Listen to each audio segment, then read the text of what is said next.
Ting Dacheng, wala ka ng konsensya. Pati perang pandetiro ng mga kanayon, niloko mo pa. Ibalik ang pera namin. Kung hindi, walang makakapagsimula ng trabaho rito ngayon.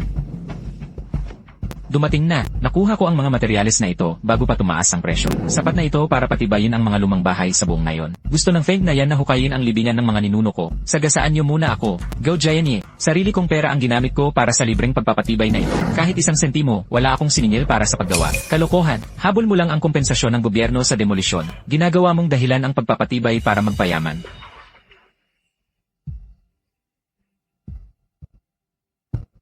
Mga kanayon, tingnan niyo ang bakal ng iba, kasing lapad ng hindalaki, pero ang sa kanya, parang manipis na kawad lang. Ito ay 600 high manganese corrosion resistant steel. Ang isang piraso nito ay katumbas ng 3 ordinaryong bakal. Sino ang niloloko mo? 2 yuan lang kada gin ang scrap metal sa bayan. Itong basurang kawad mo, sinisingil tayo ng 5,000 yuan kada pamilya para sa materyales, mga kasama. Ang tusong kontraktor na ito, kumikita ng 4,500 sa bawat pamilya natin. Gusto niyang gamitin ang pera natin para sa pagpapatibay ng bahay. Para bumili ng malaking villa sa lungsod.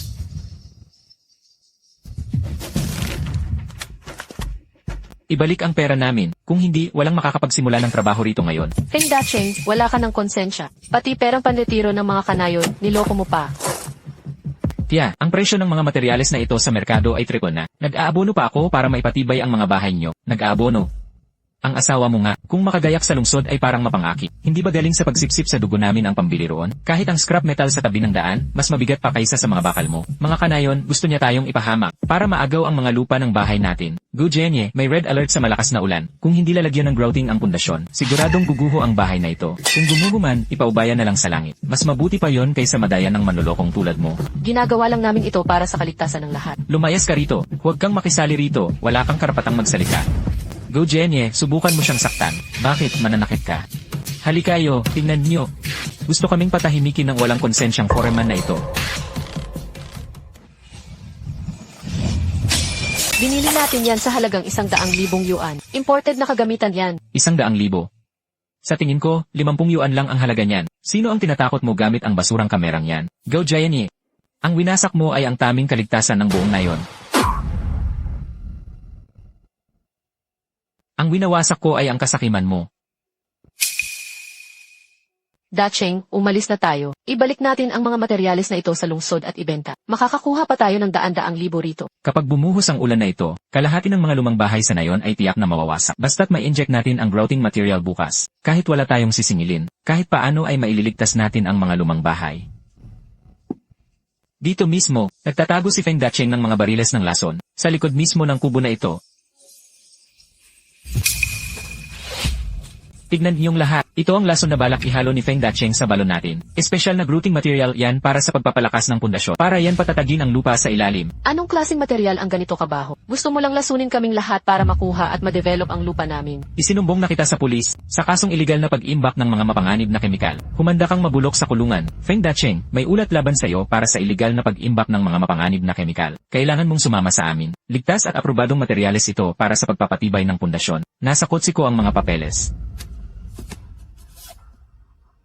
Anong papeles? Walang ganyan dito. Tignan nyo. Guilty siya kaya wala man lang siyang maipakitang permit. Go Jenye, ipapahamak mo ang lahat. Hahaha. Nililigtas ko kaya ang buhay ng buong baryo. Mga kasama, agawin nyo na.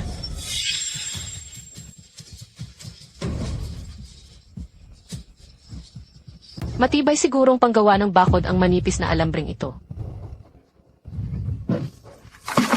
Hoy! Huwag niyo nang agawin. Materyales ito para iligtas ang buhay niyo.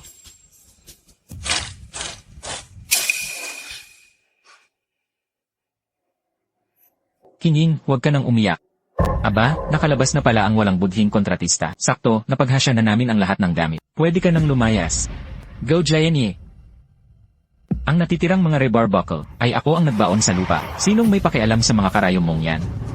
Ilahin mo na.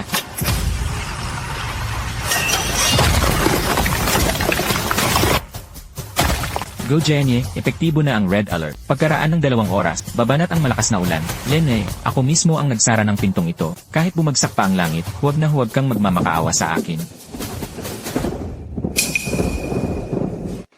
Aba, malinis ang pagkakabunot mo.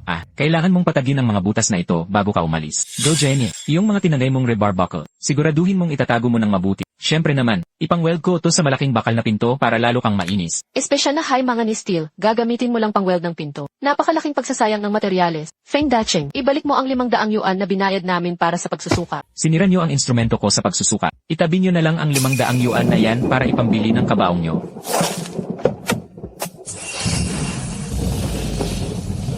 Akala mo kung sino, kahit wala ang walang pusong tulad mo, makakapagtayo pa rin ng mga villa ang baryo natin.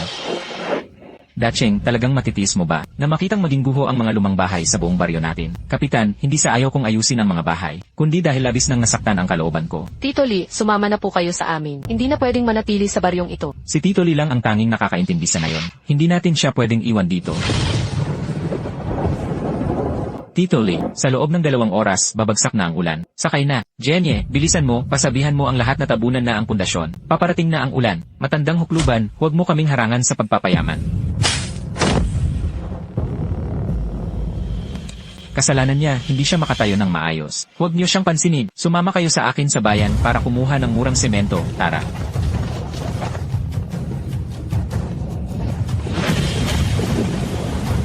Go Jenny, mas masahol ka pa sa hayop.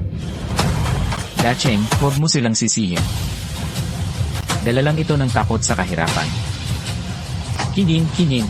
Alalayan mo si Tito Lee sa kotse, aalis na tayo. Mula ngayon, ang buhay at kamatayan ng nayong ito ay wala nang kinalaman sa akin, kay Feng Dacheng. Engineer Feng, sa wakas ay dumating ka rin. Ang pagpapatatag sa Water Conservancy Hub na ito ay nangangailangan talaga ng iyong Feng's routing method. Huwag kayong mag-alala, President Gao. Dinala ko na ang lahat ng kinakailangang materyales. Kapag nagawa natin ito ng maayos, madodoble ang ating bonus. Dacheng, ang proyektong ito ay katumbas ng 10 taong trabaho sa nayon. Kung makikita lang ito ng mga taga nayon, tiyak na magsisisi sila ng lubos. Tito Lee, magpagaling po kayo ng maayos dito sa lungsod. Hindi karapat-dapat ang mga taong iyon sa tulong mo. I maximize ang pressure sa position 1. Ihanda ang 600 steel buckle para sa pag-insert. Ang ganitong klase ng dekalidad na material, ni Gao Jenny, ay ginamit lang ng grupo nila para i-weld sa gulong ng makina. Boss, katatanggap lang natin ng balita. Tumaas ng husto ang presyo ng bakal sa construction market ng lungsod. Ang batch na naimbak natin ay triple na ang halaga ngayon. Sabihin mo sa mga tauhan natin, ang batch na ito ng mga materyales ay dapat gamitin lamang sa proyekto.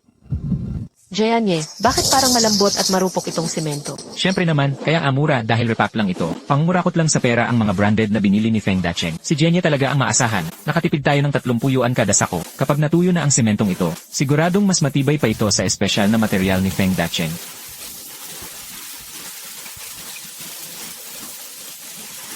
Hindi naman nakikita ang ilalim ng lupa, basta't maayos ang labas para makuha ang pondo mula sa nayon. Sa akin na mapupunta ang matitira. Red alert para sa geological subsidence. Sino ang tinatakot nyo? Jenny, ubos na agad ang mga inagaw nating bakal. Kailangan nating bumili sa bayan, pero higit 100 yuan ang kada piraso ng rebar. Di mapupunta lang sa wala ang kinita ko. Tatayo ba ang pader kung walang bakal? Ano ang dapat ikatakot? Dagdagan mo lang ng buhangin. Kapalan mo lang ang semento, walang makakapansin yan.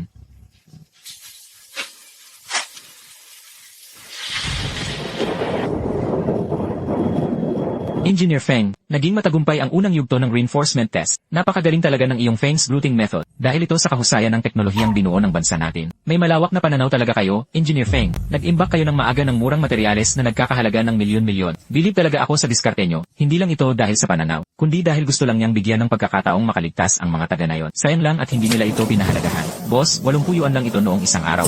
Bakit 200 na ngayon? Nang-hold up ka ba ng pera? Bahala ka kung ayaw mong bilhin. Ang lahat ng espesyal na bakal sa buong probinsya ay kinuha. Kahit may pera ka pa ngayon, hindi ka makakabili nito. Naku naman. Paano na ang bahay natin na kalahati pa lang ang nagagawa? Nabalitaan kong may taga nayon kayong nagngangalang Feng Dacheng na may naimbak na libo-libong tonelada ng murang materyales. Puntahan niyo siya. Asa pa kayong haharapin niya kayo? Suburin natin at agawin ang mga materyales sa construction site. Boss, sa dati nating napag-usapang presyo, padalhan mo ako ng 50 bundle ng rebar. Dose-dose ng pamilya sa nayon namin ang naghihintay na mailagay ang bubong. Anong dati? Go Jenny, gaano ka nakatagal na hindi lumalabas ng bahay? Iba na ang presyo ng bakal araw-araw ngayon. Triple na ang itinaas nito. Triple? Nang hold up ka ba? Noong bumalik si Feng Dacheng sa nayon, nasa 80 yuan lang kada bundle ang rebar. Ang mga materyales na yon ay may prioridad at may kontrata na para sa buong lalawi, sa murang presyo.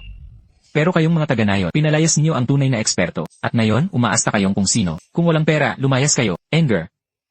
Napaka-stable ng reading ng growing pressure. Ang galing ng teknolohiya ninyo, walang katulad sa buong lalawigan. President Gao, kailangang subaybayan ang data bawat oras. Hindi tayo pwedeng magkamali rito. Nabalitaan ko, nagpapatayo rin ng mga bahay sa inyong probinsya kamakailan. Hindi ka ba nila pinauwi para tumulong? Bahala na sila sa sarili nilang kapalaran. Hindi ko trabahong ayusin ang puso ng tao. Kung bibilangin ang oras, sigaw Jenny, ang mga binili niyang substandard na materyales na hinaluan ng buhangin ay tiyak na inanod na ng ulan ngayon. Bilis, habang mahina pa ang ulan, i-welding nyo na agad ang mga rebar na ito. Boss Jen, hindi man lang kasing kapal ng hinlalaki ang mga rebar na ito. Pwede ba yan? Dami mong daldal. Gusto lang tayong perahan ni Feng Dacheng. Pwede pa rin namang gamitin ang mga ito. Dagdagan na lang ng semento.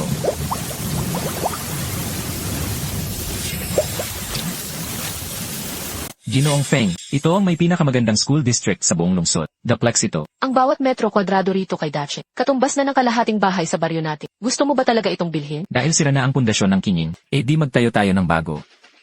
Ginoong Feng, hindi nga pala ordinaryong foreman sa lungsod. Ang tikas na ito, walang katulad sa buong lungsod. Itong si Feng Dacheng, puro lumang blueprint lang ang laman ng briefcase niya. Kahit 100 yuan na papel, wala naman. Huwag mo nang halongkatin, kalalabas lang ng pamilya Maer matapos manggulo. Sinasabi nilang peke ang sementong ibinenta mo sa kanila. Natutuklap agad kapag hinawakan. Dahil yan sa bulok na kahoy sa bahay nila. Walang kinalaman ang semento ko roon. Jayanye, paano kung totoo ang sinabi ni Feng Dacheng? Naguguho ang bahay na ito. Kung gumuho man ito, kasalanan yon ng kamalasan ni Feng Dacheng. Tinanggal niya ang mga bakal noong araw na yon. Nakita ko siyang may pinakialaman sa pundasyon.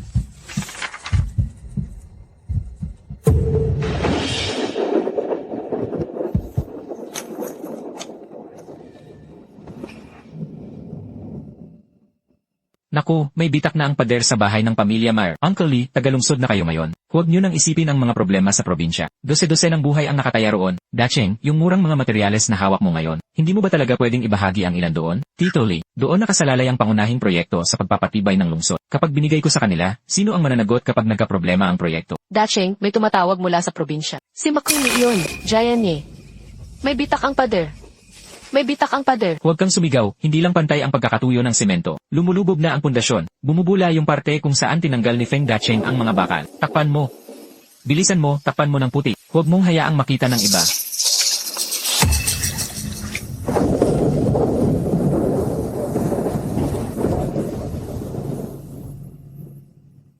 Dacheng, ang tita mo ito. Medyo hindi matatag ang pundasyon ng bahay na ito. Pwede mo ba akong hatsian ng 2 timba ng pampatibay na materyales? Sino nga ulit ang nagsabi noon na lason ang materyales ko? Si Jenny lang naman ang buwisit na iyon. Naku naman, bibigyan ka na lang ni tita ng 200 yuan. Ikuha mo ako ng isang kargamento. Tiyama, ang isang timba niyan ay 3,000 sa merkado. Feng Dacheng.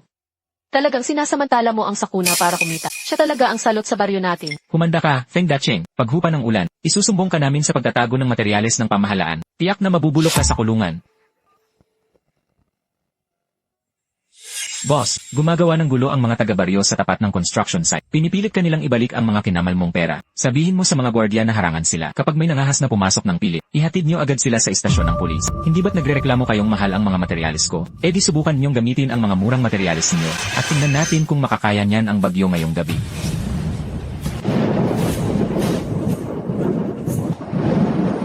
Jayanye, huwag mo nang tambakan. Hindi na iyan mapupuno. Bumigay na ang pundasyon. Tumahimik ka. Tinanggal ni Feng Dacheng ang mga bakal ko. Ibabalik ko ang mga ito doon. Dacheng, binahan na ang baryo natin. Kasalanan nila ito.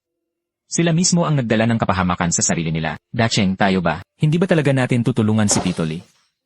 Binigyan ko na sila ng pagkakataong maligtas. Pero sila mismo ang sumira nito gamit ang sarili nilang mga kamay. Simula sa sandaling ito, ang sasagutin ko na lamang na tawag ay ang mula sa Emergency Rescue Command Center. Anger. Feng, biglang tumaas ang pressure mula sa upstream. Kakayanin kaya ng mga pampatibay ng pundasyon. Ang high manganese steel buckle ay mahigpit ng nakakapit sa geological strata. At tumigas na rin ang nailagay na growing material. Gabi na, oras na para pagbayaran ang mga atraso. Boss, maaasahan ba talaga ang quick-drying cement mo na ito? Gusto mo ng murang produkto, may halong quicklime, tumitigas kapag nabasa ng tubig, pero hindi magtatagal ang kapit niyan. Hindi mahalaga kung gaano katagal tatagal. Basta maisara lang ang butas na yan, sapat na. Ang binulot ni Feng Dacheng ay ang pinakapundasyon ng bahay. Tapos lalagyan mo lang ng apog ang pundasyon, baka bumagsak ang biga ng bahay. At basagin ang ulo mo, huwag kang maniwala sa pananakot niya. Kumuha kayo ng tig-2 sako. Dalian nyo at bumalik na para magtamba. Dacheng, napakatatag talaga ng mga bahay dito sa lungsod. Wala ka talagang maririnig na anumang ingay. Tito Lee, malalim kasi ang pundasyon ng bahay na ito. Nakaangkla ito mismo sa bedrock. Kaya manirahan po kayo rito ng payapa. Tito Lee, ang mga tao sa nayon, hindi ba sila tumawag sa inyo nitong mga nakaraang araw? Tumawag sila. Sabi ni matandang Wang, si Gao Jianye ay bumili ng murang apog sa bayan para itambak sa mga hukay. Umiinit ang apog kapag nahaluan ng tubig. Lalawak ang putik sa ilalim ng pundasyon. Para lang siyang nagbaon ng bomba sa ilalim ng lupa. Alis! Proyekto ng gobyerno ito. Bawal ang mga nag-aalok ng paninda rito. Iho, hinahanap ko si Feng Dacheng. Tiyan niya ako. May emergency sa bahay. Dacheng. Tulungan mo naman ang tiya mo. Yama, sinabi ko na sa inyo, hindi ko natatanggapin ang trabahong iyan. Dacheng, alam na ng tiya mo na nagkamali kami. Iyong mga bakal na pampatibay mo riyan. Bigyan mo lang ako kahit 2, sapat na. Security, ang mga taong nanggugulo sa konstruksyon, ay itaboy nyo alinsunod sa patakaran. Bilis, ipasok nyo na ang mga ninakaw na bakal. Tapos punuin nyo ng lusaw na apog. Jianye, umuusok at umiinit ang lusaw na apog na ito. May naririnig ding mga kalabog sa ilalim ng lupa. Ibig sabihin yan, naghahalubilo na ang mga kemikal sa ilalim. Gusto lang tayong lokohin ni Feng Dacheng para sa pera. Go Jianye, napakalupit ng pusong lobo ng Feng Dacheng na yan. Hindi man lang niya tayo pinapansin. Bakit pa tayo magmamakaawa sa kanya? Sasamahan ko kayo sa lungsod para isumbong siya. Sa pagkurakot ng mga materyales sa proyekto.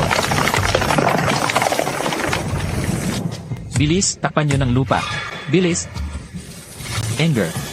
Feng, buti na lang at natapos mo ang pagpapatibay 1 linggo ng mas maaga. Kararating lang ng rurok ng baha kanina, pero hindi man lang natinag ang dam. Tungkulin ko po ito, Boss Gao. Dacheng, tingnan mo ito. Ito ang aerial shot ng nayon natin. Bakit parang gawa sa tofu ang mga pundasyon na ito? Nangahas silang magtayo ng 2 palapag ng walang high-pressure grouting. May ilang tao kasi na nag-isip na ang sementong hinaluan ng buhangin ay mas epektibo kaysa sagham. Kanina lang, may nag-post ng video sa group chat ng nayon natin. Gumuho raw ang kulungan ng manok ni Makilan, at may nadaganan na dumadaang tao. Legal team, kung may mga taga-baryo na magpunta rito para manggulo sa construction site, demandan nyo agad sila ng paninirang puri at iligal na pag-angkin ng mga materyales. Dacheng, nanaginip ako kanina. Napanaginipan kong gumuho ang bundok sa likod ng ngayon. Uncle Lee, natural na bunga lang yan ng geolohikal na estruktura roon. Sobrang na-develop ang dalisdi sa likod ng ngayon. Tapos wala pang malalim na suporta ang pundasyon. Dacheng, sila. Pinalibutan nila si Go Jianye. Uncle Lei, Kinying, matulog na kayo ng maaga. Dacheng, wala na ba talaga silang pag-asa? Kapag bulok na ang pundasyon, kahit si Bodha, hindi na ito may sasalba. Anger. Feng, ang mga reinforcement points na ito, kakayanin kaya nito ang dagsa. Huwag kayong mag-alala, Boss Gao. Nakaangkla ng malalim sa bedrock ang mga bakal na kabit. Tiyak na hindi matitinag ang dam na ito. Engineer Feng, ang pressure sensor. Normal na normal ang mga datos. Mas matatag pa ito kaysa sa design standard. Ligtas at matatag na ang pundasyon. Kahit gumuho pa ang langit, walang dapat ipangamba. Kung bibilangin ang oras, sa nayon, ang mga lumang bahay na walang high pressure grouting, malamang ay nagsisimula na silang dumaing ngayon. Mga kasama, uminom tayo. Tingnan nyo, tinatakot lang tayo ni Feng Dacheng. Sabi niya ay guguho ang mga bahay natin. Pero ano ang nangyari ngayon? Naitayo natin ang mga bahay ng mabilis at matipid. Gusto lang niya talaga tayong pagkakitaan sa mga materyales. JNJ, narinig ko lang na lumangit-ngit ang pader sa likod. Hindi kaya dahil hindi patuyo ang pundasyon. Iyan ay dahil lumalapat pa lang ang bahay sa lupa. Inumin mo na lang ang alak mo.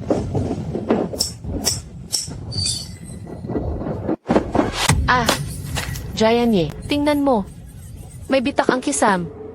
Baka naging mamasa-masa lang dahil sa lakas ng ulan. Bukas, ayusin ko na lang gamit ang masiya. Bakit purong buhangin ang umaagos palabas sa ilalim? Huwag mong takutin ang sarili mo. Matibay at matatag ang bahay na ito. May nag-post ng larawan sa group chat ng nayon ni Dacheng. Sabi nila ay may bitak daw ang pader sa bahay ni Makilan. Simula pa lang ang mga bitak na yan. Gumamit sila ng substandard na semento sa kanilang pundasyon. Kapag tinamaan ng ganito kalakas na ulan, mabilis na lalambot at matutunaw ang semento. Nagmamakaawa sila ngayon sa group chat. Hinihingi ang tulong mo kung paano ito isasalba. Bulok na ang pundasyon mula sa loob. Hindi na ito maisasalba pa. Maliban na lang kung gigibain ang bahay para ayusin muli ang pundasyon. Pero kaya ba nilang gawin yan?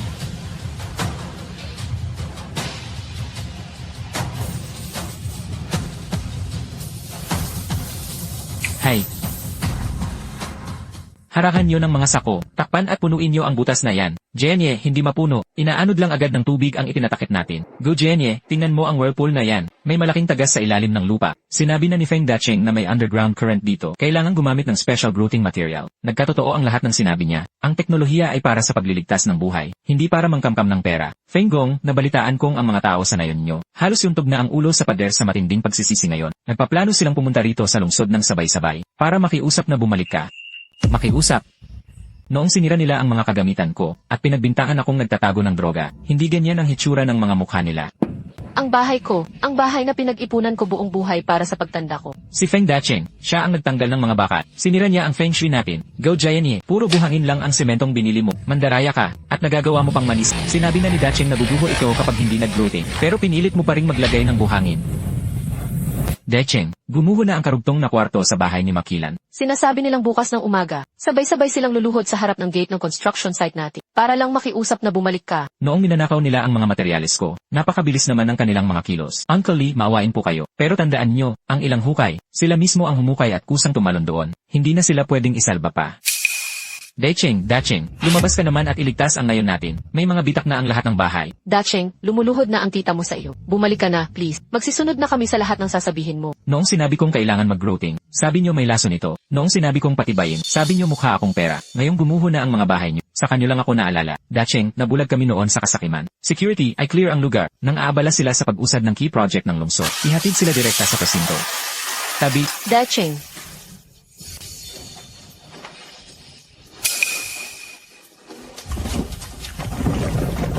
lumalaki ang butas na ito.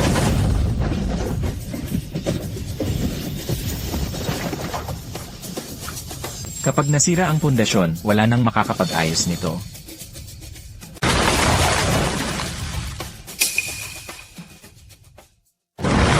Jenny, hindi na kaya. Nakatagilid na ng 3 pulgada ang pader sa likod. Harakan nyo ng mga sako. Gumastos ako ng mahigit 100,000 yuan. Hindi pwedeng maguho ang bahay na ito. Sinabi ni Dacheng na tiyak na babagsak ito kung walang grouting ang lagusan ng agos sa ilalim. Manahimik ka.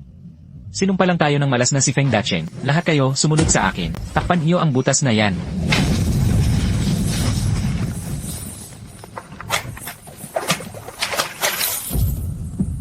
Hindi sumasagot si Matandang Wang sa tawag. Ito ang huling video sa chat group. Gumuho na ng tuluyan ang bahay ni Makilan. Dacheng, umabot na sa kritikal na antas ang ulan. Ang mga substandard na materyales sa pundasyon, kapag tinamaan ng ganitong ulan, ang mga bahay na yon ay parang itinayo lang sa ibabaw ng lugaw ngayon. Dacheng, ikaw ang eksperto sa konstruksyon. Wala na bang paraan para maisalba ito? Para lang makatipid ng 5,000 yuan sa materyales. Ngayon kahit ang mga Diyos ay hindi na ito maisasalba.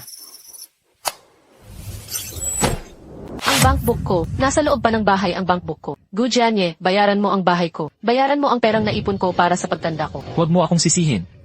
Kasalanan ito ni Feng Dacheng. Siya ang nagtanggal ng mga rebar. Go Jianye, ibinulsa mo ang pondo na inipon natin. At bumili ng peking semento. Ngayong gumuho ang bahay na ito. Huwag ka ring umasang mabubuhay ka. Anger. Feng, dumating na ang peak ng baha mula sa upstream. Lumampas ang presyon ng 20% kumpara sa average. Lahat ng observation points, subaybayan ang takbo ng hangin. Ang growing layer ay sumasailalim sa huling presyon. Kakayanin to. Basta't matatag ang pundasyon, hindi guguho ang langit. Tama si Dacheng. Gawa lang sa buhangin ang pundasyon na ito.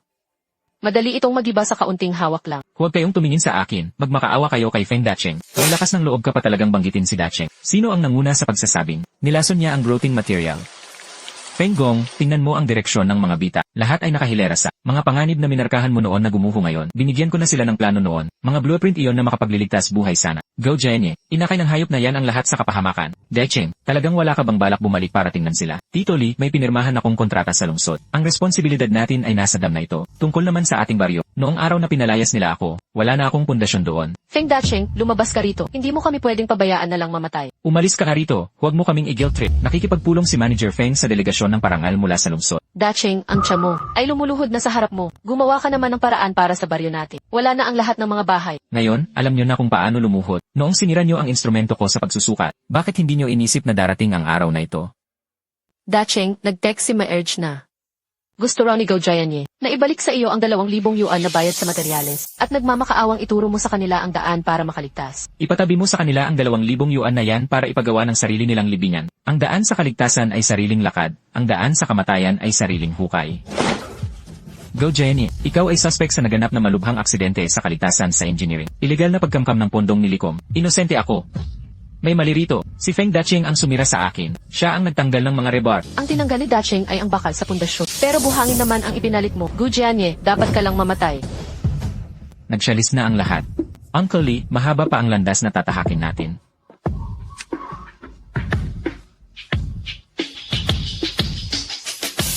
Simulan ng pressurized growing. Maghanda para sa susunod na yugto ng proyekto. Ang tao ay nabubuhay para sa kanyang dangal. Gaya ng puno na nabubuhay dahil sa balat nito. Kaya kong kumpunihin ang bahay na ito.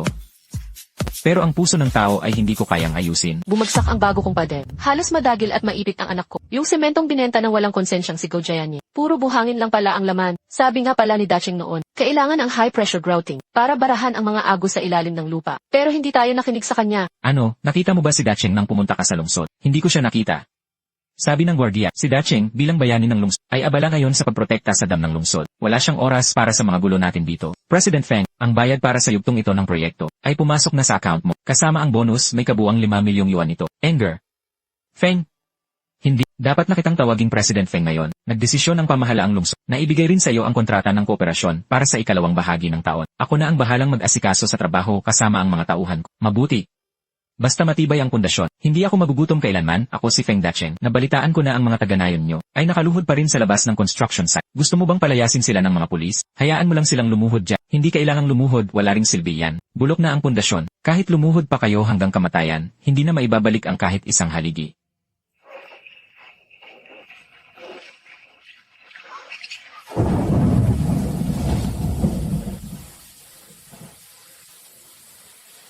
Go Giant, kinuha mo ang bayad namin sa materyales noon. Ibalik mo ang pera ngayon din. Hindi ako pahihiramin ni Dacheng. Kausapin mo siya. Sabihin mong sarili mo lang itong desisyon. At walang kinalaman ang sinuman sa amin. Umatras kayo, umatras. Dacheng, nakaluhod si Go Giant doon. Dacheng, patawad. Nagkamali ako. Ang 2,000 yuan na ito, hindi ko ginalaw kahit isang 5. Pakiusap, bumalik ka sa nayon kahit tingnan mo lang. Go Jenye, ang 2,000 yuan na ito, itabi mo na lang pangbili ng gamot mo. Noong binabaklas ko ang mga rebar noon, sabi ninyo ay wala akong puso. Ngayong lumalapit kayo, akala nyo ba ay wala akong gali? Tapakan mo ang silinyador, bilis! Batay sa paunang pagsusuri, ang panambak sa pundasyon ay hamak na buhangin lamang, na dinagdagan ng apob, kaya wala itong kakayahang pumasa ng bigat. Go Jenye, sumama ka sa amin. Tinanggal ni Feng Dacheng ang pundasyong bakal, at nilagyan naman ni Go Jianye ng buhangin. Tayo mismo ang sumira sa sarili nating mga bahay. Makilan, ang kapal din ng mukha mo. Noong sinabi mo, nangangaliwa ang asawa ni Dacheng sa lungsod, ngayong gumuho na ang bahay mo. Karma mo yan. Dacheng, ang mga lumang bahay sa nayon. Talagang wala na kahit isa ang maisasalba. Tito Lee, gumalaw na ang tectonic plates. Nag-iba na rin ng direksyon ang mga lihim na agos sa ilalim ng lupa. Ang pagtatayo ng bahay doon ngayon ay walang kaibahan sa pagsagwan sa ibabaw ng tubig. Ito ang tinatawag na bunga ng sarili nilang kagagawan. Akala nila ay nakatipid sila sa gasto sa materyales. Pero ang totoo, ang isinakripisyo pala nila ay ang panghabang buhay na kapanatagan. Dacheng, pwede mo bang pautangin muna si tita ng 5,000? Dati, nagpakalat ka ng chismis na naniningil ako ng labis. Nabulag lang ako ni Go Jianye. Nabulag ka nga ba ni Go Jenye? O ang sarili mong kasakiman ang nagbulag sa puso mo? Sira na ang pundasyon, at wala nang makakatama pa rito. Hindi ako magpapautang kahit isang sentimo. Sinagot ba ni Dacheng ang tawag? Hindi na niya sasagutin. Ayaw na nga niyang makipag-usap sa atin kahit kaunti.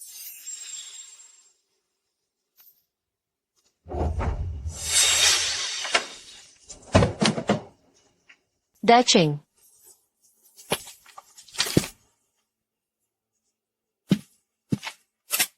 Talaga bang ayaw na ni Dacheng sa lumang bahay na ito? Kapag sira na ang ugat, walang silbi ang pag-iwan sa balangkas nito. Tito Lee, sumama na po kayo sa amin. Nakaayos na ang tirahan natin sa lungsod. Ako, si Feng Dacheng, ay tuluyan ng lilipat paalis sa lupang ito ngayon. Mula ngayon, kahit gumuho man ang bundok o mayanig ang lupa rito, ay wala nang anumang kinalaman sa akin, kay Feng Dacheng. Ang kabaitan ay dapat may ngipin, at ang infrastruktura ay dapat may konsensya. Kaya kung magtayo ng bahay, at ang galit na ito, ay hindi ko rin malilimutan. Boss, tingnan mo ang mga kalakal. Espesyal na bakal ito na ginagamit sa mga pangunahing proyekto ng lungsod. Pinakamataas na kalidad ito. Saan nyo nakuha ang mga gamit na ito? Kahit saan pa nanggaling, sabihin mo na lang kung magkano kada kilo. Ito ay isang high-grade corrosion-resistant special steel buckle. Eksklusibong materyales ito para sa mga pambansang proyekto sa konserbasyon ng tubig. Ang iligal na pagbebenta nito Ay labag sa batas.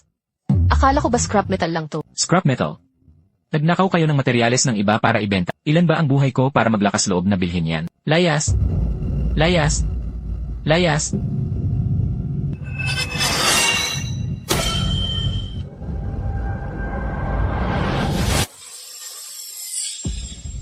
Ang pagtatayo ng dalawang palapag na gusali sa ganitong pundasyon ay parang pakikipaglaro sa kamatayan. Kailangang gawin ang high-pressure grouting reinforcement. Pero narinig ko mula sa eksperto, paano na ang mga bagong tayong bahay natin? Noon, ang nag-iisang espesyal na grouting team sa buong probinsya ay pinalayas lamang nila.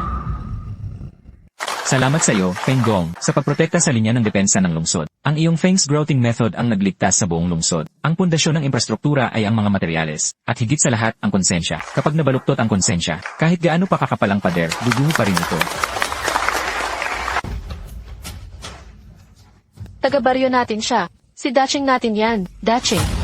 May kapal pa ng mukha ninyong tawagin si Dacheng. Ikaw ang nanguna sa pagsira ng mga instrumento niya noon. Kung hinayaan lang natin siyang mag-ayos noon, sana ay nakatira na rin tayo sa lungsod ngayon. President Feng, may ilang taga-baryo ang nagpetisyon para humingi ng tulong, at sinabing sinadya mong bunutin ang mga rebar sa pundasyon noon, na naging sanhi ng pagguho ng kanilang mga bahay. Gusto naming marinig ang tugon niyo tungkol dito. May kapal pa talaga ng mukha silang magreklamo.